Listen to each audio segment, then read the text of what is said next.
এমন সময় ঘরে অনেক আম থাকে আর সেই আমগুলো অনেক সময় নষ্ট হয়ে যায়, খাওয়ার হয়তো সময় হচ্ছে না, তখন তোমরা এভাবে বানিয়ে নিতে পারো। এই দেখো কতটা ইয়ামি হয়েছিল খেতে, কি বলবো তোমাদের। তো আমি নিয়েছি সুজি, ময়দা, তারপরে আমের পাল্পটা, এই যে দেখো কি সুন্দর করে নিয়েছি মিক্সিতে, আর নিয়েছি চিনি, আর তোমার একটা বাউল নিয়েছি। তো আমি এটা দিয়ে 2 বাটি ময়দা নেব, আর ঠিক তার অর্ধেক নেব সুজি। যদি 2 বাটি ময়দা হয়, আমি 1 বাটি নিয়েছি সুজি আর 1 বাটি নিয়েছি চিনি। তারপর এটা ভালো করে মিক্সড করে নিয়েছি।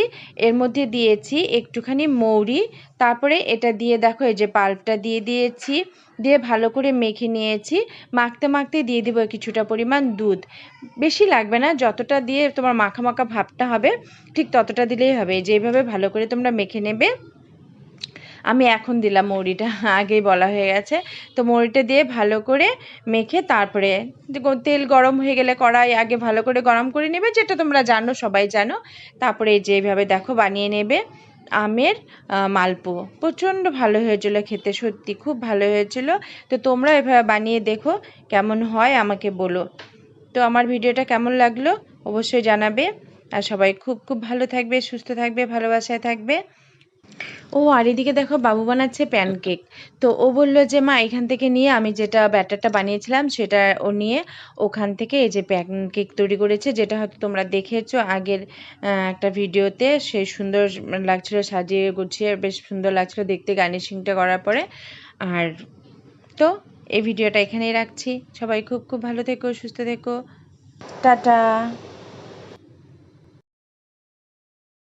এমন সময় ঘরে অনেক আম থাকে আর সেই আমগুলো অনেক সময় নষ্ট হয়ে যায়, খাওয়ার হয়তো সময় হচ্ছে না, তখন তোমরা এভাবে বানিয়ে নিতে পারো। এই দেখো কতটা ইয়ামি হয়েছিল খেতে, কি বলবো তোমাদের। তো আমি নিয়েছি সুজি, ময়দা, তারপরে আমের পাল্পটা, এই যে দেখো কি সুন্দর করে নিয়েছি মিক্সিতে, আর নিয়েছি চিনি, আর তোমার একটা বাউল নিয়েছি। তো আমি এটা দিয়ে 2 বাটি ময়দা নেব, আর ঠিক তার অর্ধেক নেব সুজি। যদি 2 বাটি ময়দা হয়, আমি 1 বাটি নিয়েছি সুজি আর 1 বাটি নিয়েছি চিনি। তারপর এটা ভালো করে মিক্সড করে নিয়েছি। এর মধ্যে দিয়েছি একটুখানি মৌরি, তারপরে এটা দিয়ে দেখো এই যে পাল্পটা দিয়ে দিয়েছি, দিয়ে ভালো করে মেখে নিয়েছি।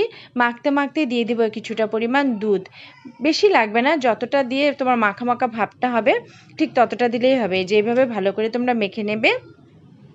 আমি এখন দিলাম মৌরিটা, আগেই বলা হয়ে গেছে। তো মৌরিটা দিয়ে ভালো করে মেখে তারপরে তেল গরম হয়ে গেলে কড়াই আগে ভালো করে গরম করে নেবে, যেটা তোমরা জানো, সবাই জানো। তারপরে যেভাবে দেখো বানিয়ে নেবে আমের মালপো। প্রচণ্ড ভালো হয়েছিল খেতে, সত্যি খুব